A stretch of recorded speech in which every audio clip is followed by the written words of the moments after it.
It's October 2010, and we started this job back in August last year. We've only really been doing construction works for about 8 to 10 months now, and it's really amazing what we've managed to do in that time. An enormous amount of work and some really major and significant milestones. There's been a whole lot of great work that's been done by the team over what is really a very short space of time. And if there's one comment I hear all the time, it's about how impressed people are about the high level of activity there is on the site and the progress that we've managed to make. Particularly through this terrible winter and the rain we've had over the last 4 or 5 months. It's been a wonderful effort from the team. There's no respite. We've had a shocking 3 months weather-wise, July, August and September, but we've managed to maintain the programme, and we've got our traffic switches and we've got the guys into Beaumont Street finishing the sea camp piles. And things are progressing well, yeah, we're really pleased. The excavation has started too, which is another big milestone, but also it's pleasing to see that it started, right on programme, so we're really pleased with that. Okay, this is the excavation, the first excavation for the tunnel, excavating down to floor level, heading underneath the roof beams, which have to be in place to support the walls. Safety in the hole is paramount for the boys working down there. Everyone tags in, so if we do have any problems, we can tell by the tag board if there's anyone still down there or if everyone's out. We also have a gas monitor down there to pick up any gases, and that's monitored all the time. At the moment, we've got the guys down here preparing the grinding slab which goes underneath the floor, and we're excavating out for a thickening layer, which is where the drainage line sits on top. Once the grinding's all in place, the boys will go into the little cubby holes in the bottom of the piles. Our floor will finish about this height. We've got a big steel cage in the bottom, and that'll attach into the piles and at these areas here.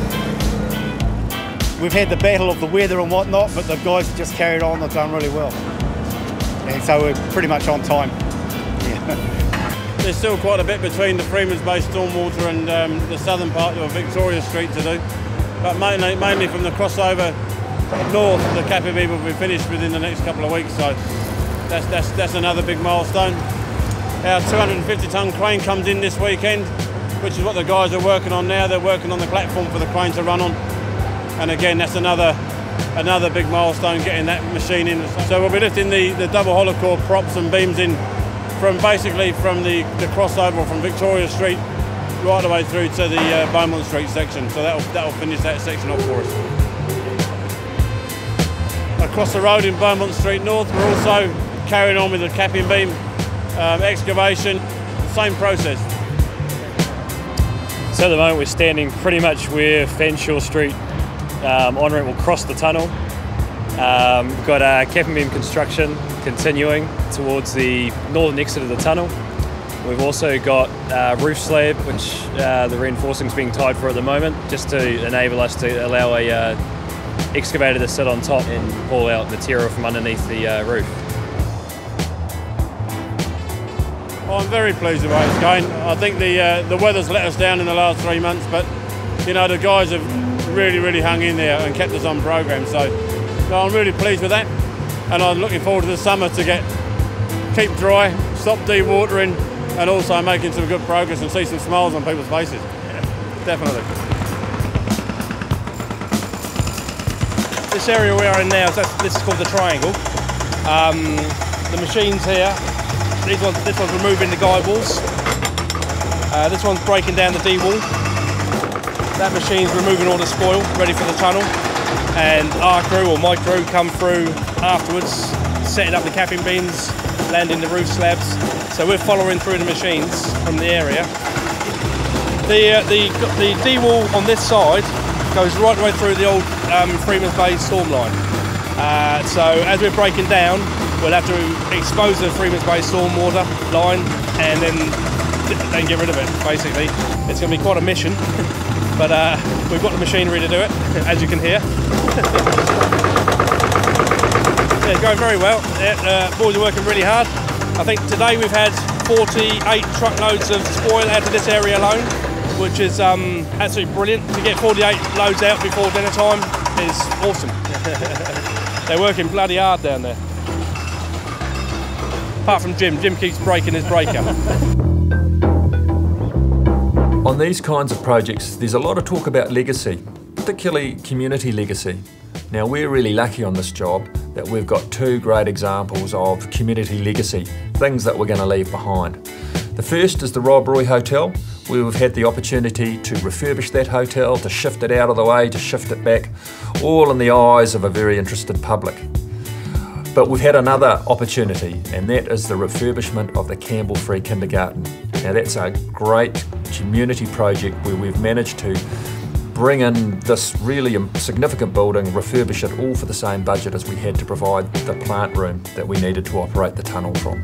It's a wonderful example of what we can do.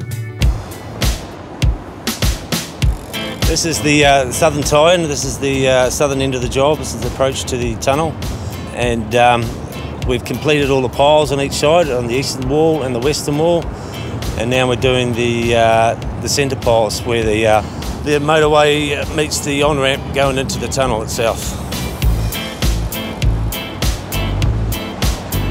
In the background you can see the guys are busy breaking down the piles, ready to put the cap and beam on. This is the eastern wall, and the cap and beam's going really well. We're getting probably double the production. We're managing to get 68 metres a week instead of 34 that was on the programme. From about where we're standing, this is change 1350, which signifies the end of the board pile wall and the start of the diaphragm walls, which is really the start of the tunnel. And from here we go about another 60 metres and before we come to the actual covered in part of the tunnel, just at the back of the bird cage.